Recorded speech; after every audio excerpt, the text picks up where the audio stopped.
స్పెషల్గా ఫోన్ చేస్తోందా? బావగారు టీవీలో ఇచ్చిన ప్రెస్ మీట్ చూసి ఫోన్ చేస్తోందా? ఆ మ్యాటర్ గురించి అడిగితే ఇప్పుడు ఏం చెప్పాలి? టెన్షన్ పడుతుందేంటి? వాగ్దేవి కానీ ఫోన్ చేసిందా? వాగ్దేవి అక్క ఫోన్ చేస్తోంది. నువ్వు అక్కకి సరస్సు గురించి అదే ఆ బుచ్చమ్మ గురించి ఏం చెప్పలేదు కదా? చెప్పాల్సిన నువ్వే చెప్పనప్పుడు నేనెందుకు చెప్తాను? హాయ్ అక్క, ఎలా ఉన్నావు? ఇంకా ఎన్ని రోజులు దాస్తావు? అక్కకి మ్యాటర్ తెలిసిపోయినట్టుంది. దాయడం ఏంటక్క? దేని గురించి అడుగుతున్నావు? దేని గురించి అడుగుతున్నానో నీకు తెలీదా? అక్కకి తెలిసిపోయింది. ఇప్పుడేం చెప్పాలి? ఇప్పుడు మొదలవుతుంది అస్సలు సినిమా.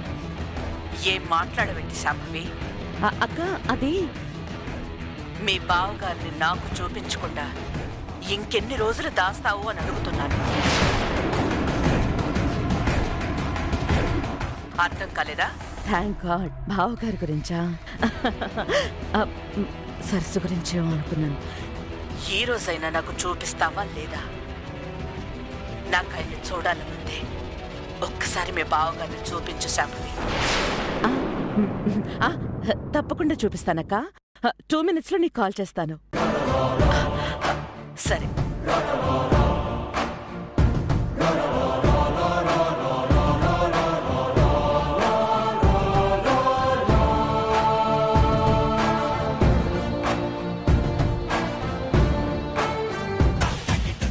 ఇరుక్కుందనుకున్నాను, బతికిపోయింది. మమ్మీ, షాపింగ్కి వెళ్దాం రా.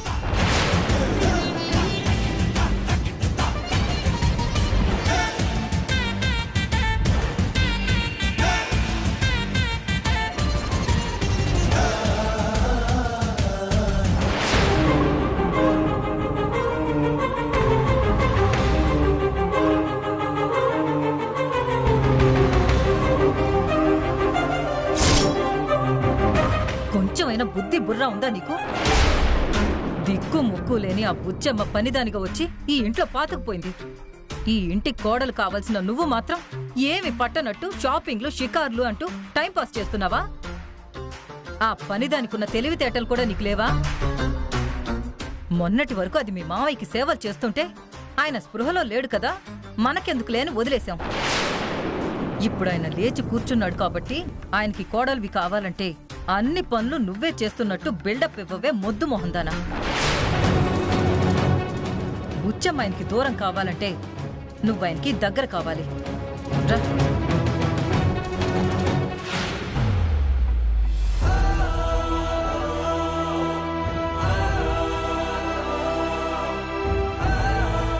రాహుల్ని సరస్సుని ఒకటి చేయాలి. వీళ్ళిద్దరికీ పెళ్లి చేయాలంటే ఏం చేయాలి?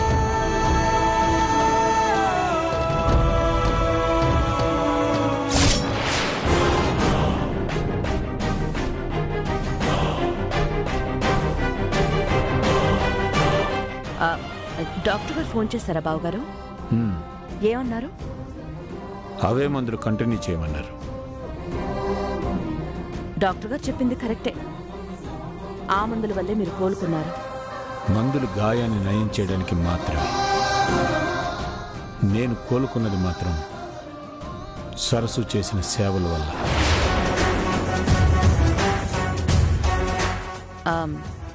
వాగ్దేవి అక్క మీకోసం ఫోన్ చేసింది బావగారు. తనకు చెప్పకుండా ఏమీ చేయొద్దని, ఎలాంటి నిర్ణయాలు తీసుకోవద్దని నాకు చెప్పమని చెప్పిందా? అలాంటారేంటి బావగారు? మీరెలా ఉన్నారో తెలుసుకుందామని ఫోన్ చేసింది. మిమ్మల్ని చూడాలని చాలాసార్లు ఫోన్ చేసింది. కానీ మీకు యాక్సిడెంట్ అయిన విషయం తెలిస్తే అక్క కంగారు పడుతుందేమోనని ఆ విషయం చెప్పకుండా మేనేజ్ చేశాం. అక్క మిమ్మల్ని ఒక్కసారి చూడాలని ఆశపడుతోంది బావగారు. తనని చూసి చాలా రోజులైంది. నాకు కూడా చూడాలనే ఉంది. మా మధ్య పంతాలు పట్టింపులు ఉన్నాయే తప్ప పగా ప్రతీకారాలు లేవు. అక్కకి నేను ఇప్పుడు ఫోన్ చేస్తాను. దయచేసి మీకు యాక్సిడెంట్ అయిన విషయం అక్కకి చెప్పకండి. అక్క బాధపడుతుంది. మీ అక్క తీసుకునే నిర్ణయాలను వ్యతిరేకించనే తప్ప నా భార్యను బాధ పెట్టే అంత చెడ్డవాణ్ణి మాత్రం కాదు నేను. సరే. ముఖ్యంగా సరస్సు విషయం అక్కకి చెప్పకండి. అన్ని విషయాలు చెప్పుకొని చర్చించుకునే అంత సాన్నిహిత్యం మా ఇద్దరి మధ్య లేదు. అభిప్రాయ భేదాలు వచ్చినంత మాత్రాన ప్రేమలు లేకుండా పోతాయా ఏంటి? అక్కకి మీరంటే చాలా ఇష్టం. మీ మీద ప్రేమ ఉండబట్టే అన్నిసార్లు ఫోన్ చేసి మీ గురించి అడుగుతోంది.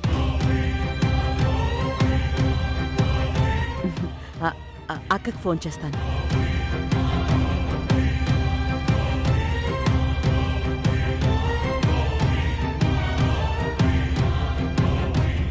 అక్క, బాగా చూస్తాన్నావుగా, ఇదిగో చూడు.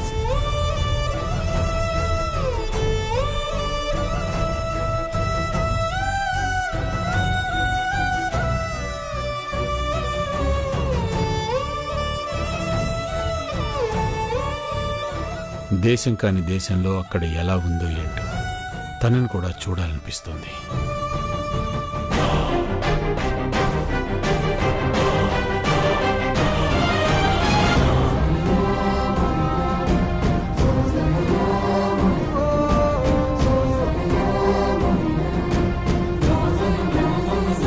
మీ అక్క ఎలా ఉందో అడుగు. అక్క, బావగారు నువ్వెలా ఉన్నావని అడుగుతున్నారు. నేను బానే ఉన్నానని చెప్పు. ఆయన ఎలా ఉన్నారో అడుగు. అక్క బానే ఉందట, మీరెలా ఉన్నారని అడుగుతోంది. నేనెలా ఉంటే తనకెందుకు? బిజినెస్ పనిలో పడి వేళకు తిండి నిద్ర లేకుండా ఆరోగ్యం పాడు చేసుకోవద్దని చెప్పు. బావగారు ఏమంటున్నారో విన్నావక్క? ఏ టైంకి ఏం చేయాలో నాకు తెలుసని ఆయనకు తెలీదా? ఎప్పుడొస్తుందో అడుగు.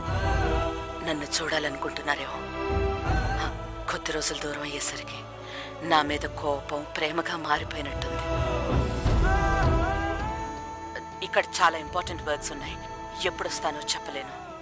నా గురించి ఆలోచిస్తూ హెల్త్ నెగ్లెక్ట్ చేసుకోవద్దు అని చెప్పు. శాంభవి. కూతురు పెళ్లి కన్నా బిజినెస్ ఎక్కువేం కాదు. నవ్య పెళ్లి విషయం పెండింగ్లో పెట్టడానికి అదేం బిజినెస్ మీటింగ్ కాదని చెప్పు. అక్క, బావగారు ఏమన్నారో విన్నావుగా? వీలైనంత త్వరగా ఫినిష్ చేసుకుని వస్తాను.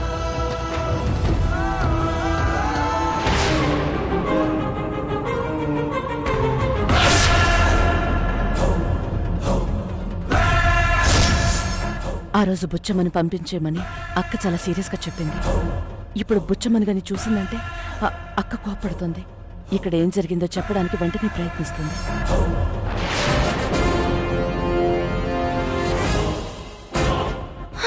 ఈ రోజు నుండి అరుణ్ బాబుకి నువ్వేం సేవలు చేయకూడదు. ఆయన కావాల్సినవన్నీ నా కూతురు చూసుకుంటుంది. ఇప్పుడు నువ్వు బుచ్చమ్మగా కాకుండా సరసుగా నటించి మహానటివయ్యావుగా. ఆ పాత్రలో జీవించే పనిలో ఉండు. నీ చేతిలో ఉన్న ట్రే నా కూతురికిచ్చి నువ్వెళ్ళు.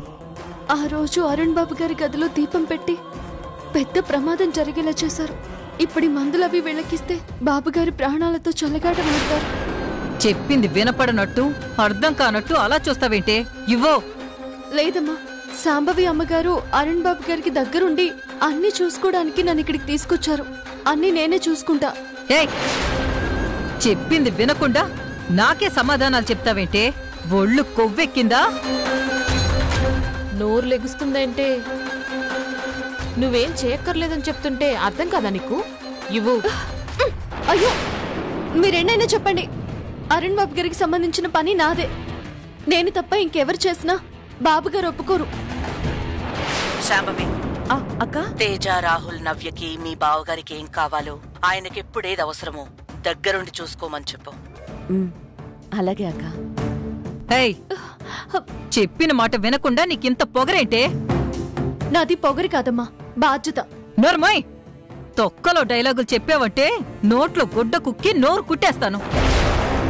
అరుణ్ బాబు, నువ్వు నా కూతురు లాంటి దానివి, నా ఆస్తికి వారసురాలివి అనగానే నిజంగానే ఆయన కూతురు వైపోయినట్టు, ఆయన ఆస్తికి వారసురాలు వైపోయినట్టు పగటి కలలు కంటున్నావా? అవన్నీ జరిగేవి కాదు. నువ్విక్కడ ఉండేదానివి కాదు. అదివ్వవే. వద్దమ్మ గారు, బాబుగారు నేనిస్తేనే తప్ప మందులు వేసుకోరమ్మా. నా మాట వినండి. ఏంటే నువ్వు చెప్పేది? ఇవ్వు. అయ్యో ఇవ్వవే. అత్తమ్మగారు, వదలండి.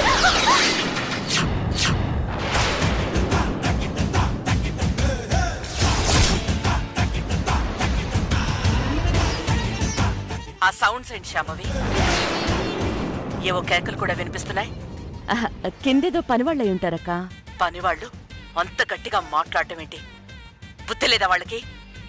నేనెళ్ళి చూస్తానక్క. బుచ్చమ్మా, అక్క నేను చూస్తానంటోంది, రా ఇక్కడికి.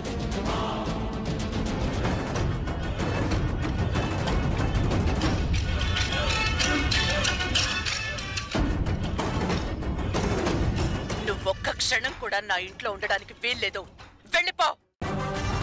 అవును, పనివాళ్ళంటే గుర్తొచ్చింది. ఆ రోజు పని మనిషిని పంపించేమని చెప్పాను కదా, అది వెళ్ళిపోయిందా? ఇంకా ఇంట్లోనే ఉందా? అక్కిప్పుడు దాని గురించి అడుగుతుందేంటి? అంటే బుచ్చమ్మే సరస్సులో నటిస్తుందన్న విషయం అక్కకి తెలిసిపోయిందా? నేను అడిగిన దానికి జవాబు చెప్పవేంటి శాంభవి?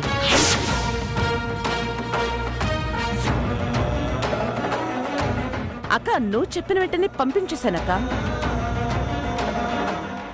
అక్క, మన బ్రాంచ్ మేనేజర్తో కాల్ మాట్లాడాలి. నేను నీకు మళ్ళీ ఫోన్ చేసేదా? Okay, bye.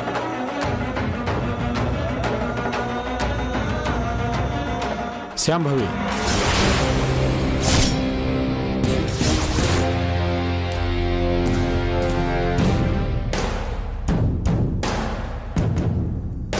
ఏ పని మనిషి గురించి మీ అక్కకి చెప్తున్నావు?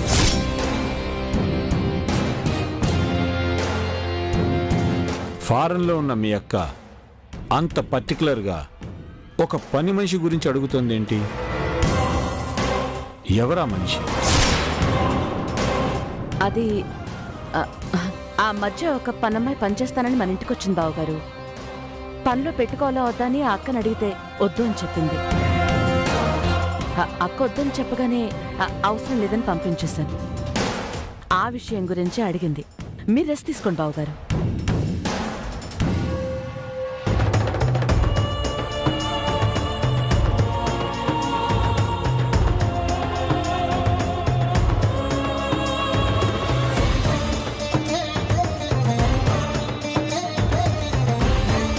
పని మనిషి గురించి వాగ్దేవి అడగడం ఏంటి?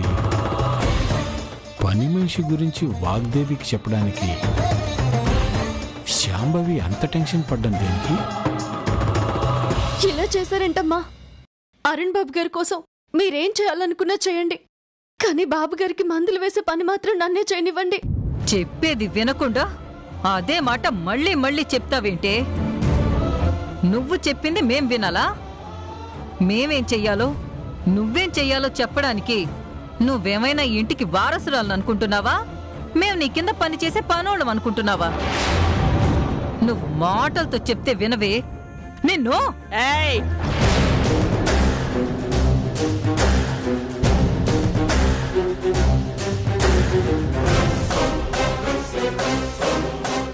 ఏంటి గొడవ? ఈ మధ్య నీకు నోరు కన్నా చెయ్యి ఎక్కువ లేస్తోందేంటి? లోపల బావగారున్నారన్న కామన్ సెన్స్ కూడా లేకుండా బయట అరుపులో గొడవలేంటి?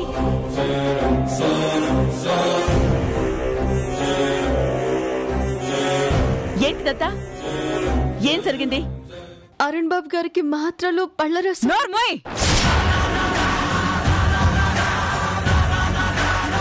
తప్పేం లేదన్నట్టు నువ్వేం అమాయకంగా సర్దుబాటు చేయాల్సిన అవసరం లేదు. నేను చెప్తాను. కుక్కను తీసుకొచ్చి సింహాసనం ఎక్కిస్తే దాని బుద్ధి మార్చుకుంటుందా? దీన్ని తీసుకొచ్చి నెత్తికెక్కించుకున్నావు కాబట్టే ఇప్పుడు ఇది అందరి ముందు తోక జాడిస్తుంది. లోపల వాగ్దేవి వీడియో కాల్ మాట్లాడుతుంది. నిన్ను గనక వాగ్దేవి చూసిందంటే మీ శాంభవి అమ్మగారిని తిడుతుంది. కాసేపు ఆగి వెళ్ళవే అన్నాను. అబ్బే వింటేనా? అరుణ్ బాబు గారికి నేనంటే ఇష్టం కాబట్టి వాగ్దేవి తిట్టకుండా అరుణ్ బాబు గారు చూసుకుంటారమ్మా అని చెప్తోంది. అమ్మగారు, నేనలా అనలేదు. మేం చెప్పింది అబద్ధమా?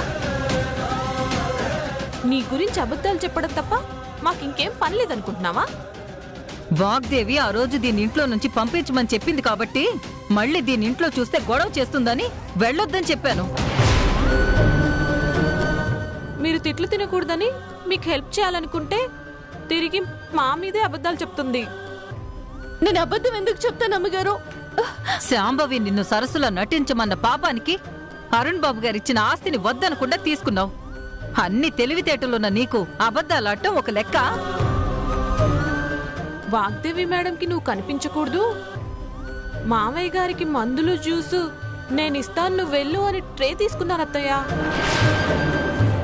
మీరు చెప్పినట్టు వినడానికి నేనిప్పుడు పని మనిషి బుచ్చమ్మని కాదు, సరస్సునంటూ నా చేతిలో ట్రైని లాగి కింద పడేసింది. అదంతా నిజం కాదమ్మగారు. వాగ్దేవ్ అమ్మగారు ఫోన్లో మాట్లాడుతున్న విషయమే నాకు తెలియదు. నోరు మొయ్. వాళ్ళు కాసేపు ఆగమని చెప్తే ఆగలేవా? అంత యాటిట్యూడ్ ఏంటి నీకు? అమ్మ నిజంగా వాళ్ళు నాకు అలా చెప్పలేదు. అమ్మగారు నాతో ఏమన్నారంటే, నువ్వు నోరు ముయ్యవే. నిన్ను నోరు ముయ్యమని చెప్పినా కూడా భయం అనేది లేకుండా మాట్లాడుతున్నావంటే దీనికి నువ్వన్నా నీ మాట అన్న విలువ లేదని నీకింకా అర్థం కాలేదా శాంభవి? దీని తప్పేం లేదు, నువ్విచ్చిన ఆలోచన చూసుకునే ఇది ఇలా రెచ్చిపోతుంది. సరస్సు,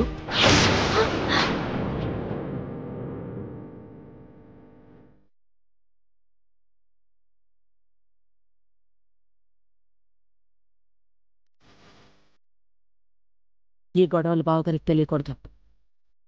నువ్వు పంటే.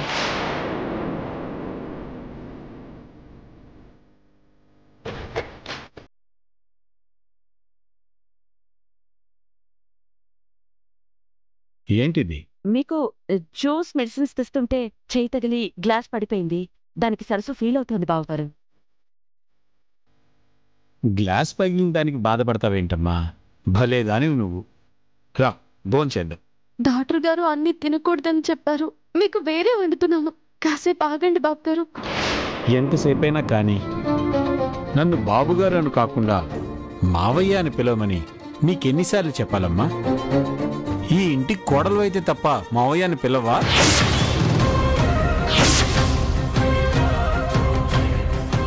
నేను నిజంగానే మీ కోడల్ని మామయ్య. మిమ్మల్ని మామయ్య అని పిలిచి అదృష్టం కోసమే ఎదురు చూస్తూ ఉన్నాను. ఈయనింకా రాహుల్కి సరస్సుకి పెళ్లి చేయాలన్న పిచ్చి భ్రమలోనే ఉన్నట్టున్నారు. నేనుండగా అది జరగని పని. చూడమ్మా సరస్సు, మీ అమ్మ నాకు చెల్లెలైతే నేను నీకు మావయ్యనే కదమ్మా అవుతాను. అయినా నువ్వు వంట చేయడం ఏంటి? మీరేం చేస్తున్నారు? ఇంట్లో పని వాళ్ళు ఏమయ్యారు? అమ్మా సరస్సు, నువ్వు అలాంటి పనులు ఏమీ చేయకు. మీకు నా చేత వండి పెడితేనే నాకు తృప్తిగా ఉంటుంది. దయచేసి వద్దనికండి. సరేనమ్మా, నువ్వు వెళ్ళి నీళ్లు టాబ్లెట్లు తీసుకురా.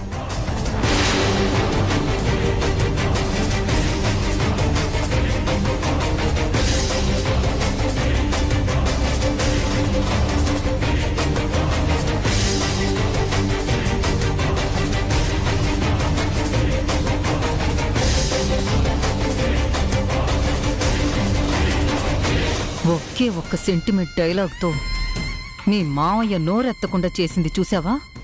అది కూడా చేతకాదే నీకు.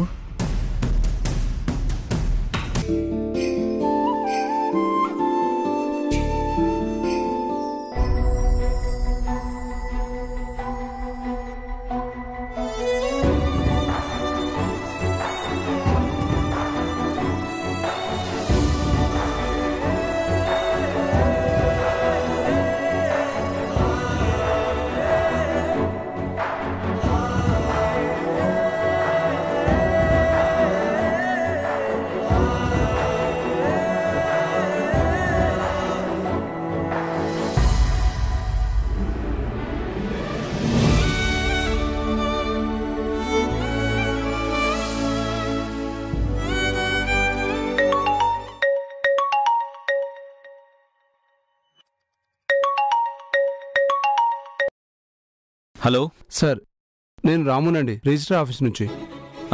రాము చెప్పండి. మీరు మ్యారేజ్ రిజిస్టర్ కావాలని అడిగారు కదా సార్, ఈ రోజు ఏర్పాటు చేసేసాను. మధ్యాహ్నం 3 గంటలలోపు వచ్చేసేయండి, మీ మ్యారేజ్ రిజిస్టర్ చేసేద్దాం.